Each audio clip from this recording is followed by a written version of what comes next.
you have entered the abolitionist channel.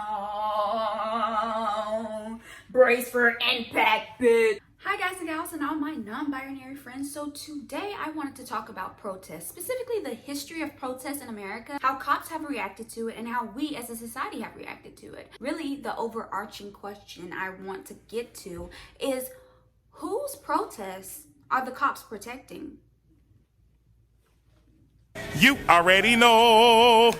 I feel like you already know the answer, but we're gonna get into it. Okay, and I don't want to get too in the weeds to where people feel so far removed from this history that they don't feel like they can change it. Because I feel like so many times people feel like, oh, this happened so long ago. What is it? How is that relevant to my life?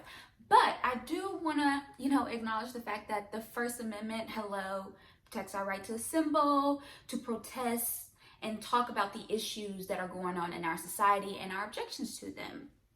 Duh, we all know that, right? If you didn't, yeah, no shame, it's fine. But yes, the First Amendment definitely does protect our right to protest and assemble and, talk about the BS that's going on. But in our history of being a country that recognizes the need for protests, we see the people who get SWATs called on them and the people who see barricades around them. We do. Whether or not we take in those images and recognize what we're seeing, we can all plainly know. Look at a protest, you know exactly what protest is going to be bombarded. What is the history of that, right? So let's start with the 1960s and 50s.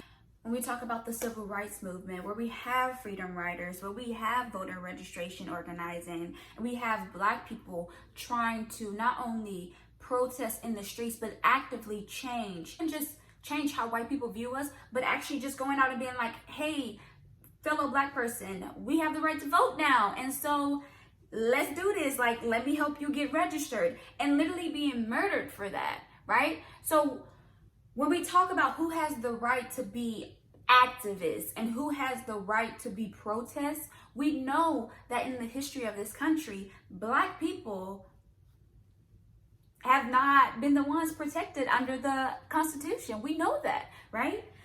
But when we look at something like the evangelicalist, anti-abortion people who go to these abortion clinics and they're protesting, they're yelling all this crazy stuff. They're so outraged because this should not be something that's happening in our society, right? So we need to protest about this BS or whatever. That's how they see it. And they got police guarding them. They got police guarding them, not fighting them, not having bloody Sundays like we saw in the civil rights movement, right? And so you have that disconnect, right? It's not too far, right? So the 1960s and 50s is when the civil rights movement really had its peak, you would say, I guess, even though the civil rights movement has continued on. That's when we think of it as having its peak in our history. And that was in the 1960s, 1950s. The rise of evangelical protesting when it comes to abortions, Roe v. Wade happened in the 1970s, 1980s or whatever. And that's when you see these protests, but it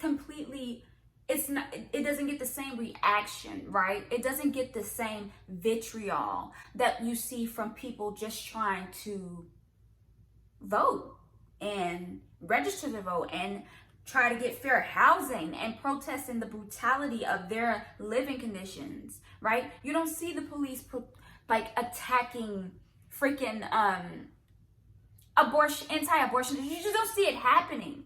And so the thing to me is that people love to paint this narrative of, oh, the protests that are happening now in 2020, it's so violent. And it's like, no, the police are being violent to protesters. And that's the history of when people push back and say, hey, police are violent against us, society is violent against us, and we really need y'all not to murder us. Black Lives Matter, right?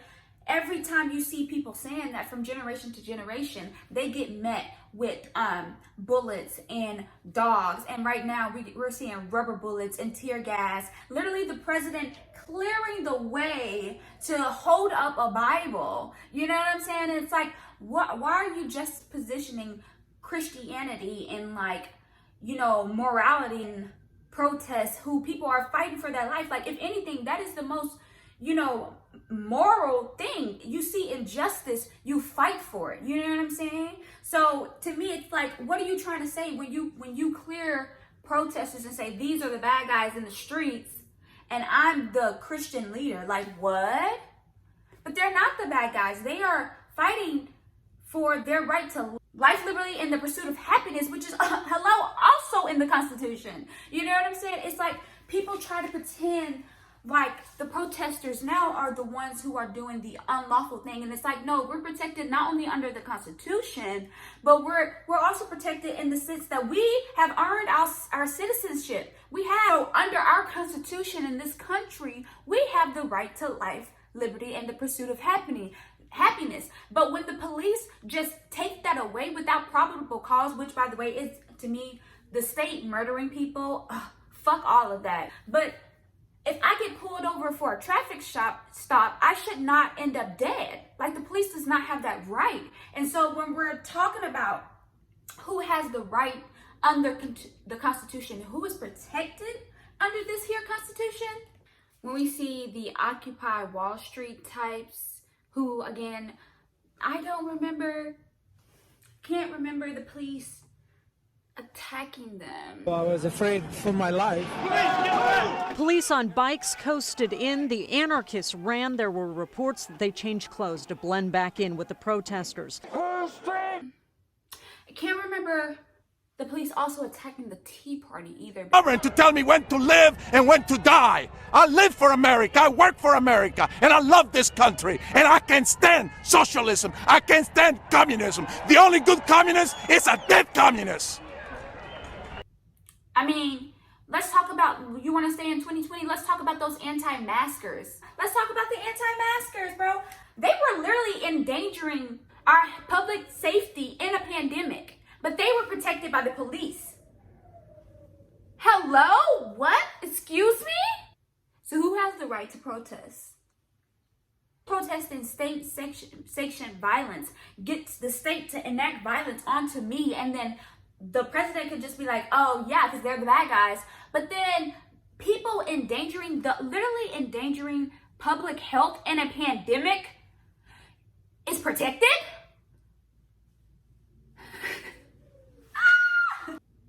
How are y'all not seeing this? How are y'all not seeing this? It's so frustrating. It's so frustrating.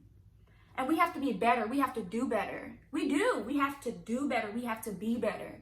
Like, this is ridiculous. Of course, when you look at that historical lens, like, again, these are people in the street fighting for the defunding of police and abolishment of police. Personally, for me, I'm abolitionist here.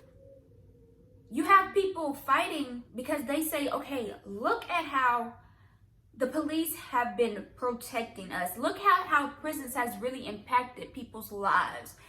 Is it really reforming people? Is it making people, like, the whole idea of a prison is to get you away from society and give you a chance to, like, think about what you've done and make yourself better. And we've taken away books out of prisons. We've taken away college funding out of prison and all these things. Are not trying to make these people better. We end up actually hurting these people more and getting them more deeper into the system where they're doing longer times. And of course they're doing that because they're trying to get free labor. So of course, when you have people in the streets questioning, is that maybe the prison and police system that we have right now and the justice system that we have right now has not been working for everyone, and it hasn't done anything to really stop the things that leads people to crime in the first place. We're not trying to actually reform people. We're just trying to put them away so we don't have to think about their issues. And so, of course, the police are gonna respond with violence because they're trying to protect their pockets. They're trying to protect the unions are trying to protect the police. That's why we have freaking qualified immunity, which is just disgusting. Qualified immunity is a legal doctrine that was developed through court precedent rather than through congressional legislation. The purpose of qualified immunity is to protect government employees from frivolous litigation. However, it's become an increasingly effective shield in thousands of lawsuits that are seeking to hold cops accountable when they're accused of excessive force. You have all these different intricate complex systems of ways that people are profiting from police and also in prisons. And so of course people are invested in keeping these systems, but they haven't been working. They do nothing to actually reform a person and make them to where they can come back and be ushered back into the community and live a better life with better choices. You know what I'm saying? We always talk about, oh, you made a bad choice, but we don't give people good choices. Of course the police are going to react because they are trying to protect their pockets. But we as society have to look at that and say, okay, people are saying that maybe the police are violent and they're using their prisons to get free labor. And then even though we have a right to protest that, police are reacting with violence to people just protesting that. And instead of saying, oh, these agitators in the street, we could say, oh, the police are being violent, just like these protesters are saying they're being violent. Police are a violent terrorist organization. There's a reason why Cal wanted to be a policeman. There's a reason why a lot of these shooters say Blue Lives Matter. Because it's a string. The FBI did a whole freaking, girl, this is not supposed to be this video. I'm sorry, but listen, the FBI did a whole thing and it's like, the police have a white supremacist problem. And that's why you see the police protecting these white supremacist rallies and protests. That's why you see them handing the cows water. Hey, thank you guys, man. You need water? Seriously. Guys, far right, you need water. We need water. We'll throw you one. Thank you. While also pushing off medics when they shoot. When they shoot people, pushing off medics. And ended up endangering people's lives. And not only that, just murdering people out loud for 8 minutes on a video that everybody's seen. And yet, what are we doing about that? What are we doing about an institution that lets that happen? And not only like 3 other police officers standing around while it's happening and doing nothing. While a crowd of people tell them, hey guys, y'all need to stop it.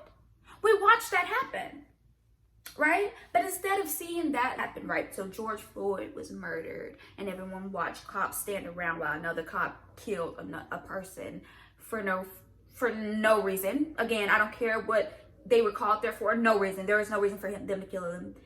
And so people were protesting that, and now police have gotten violent with them because of that? Then maybe the police are a violent institution with ties to white supremacy. That's why Cal wanted to be a part of it. We know our kind, babe. We know where we will be safe. Come on now. But yeah, I just wanted to really look at who's being protected by the police in these protests and who's not, and why that is, you know? So I hope you guys got something out of this. Yeah.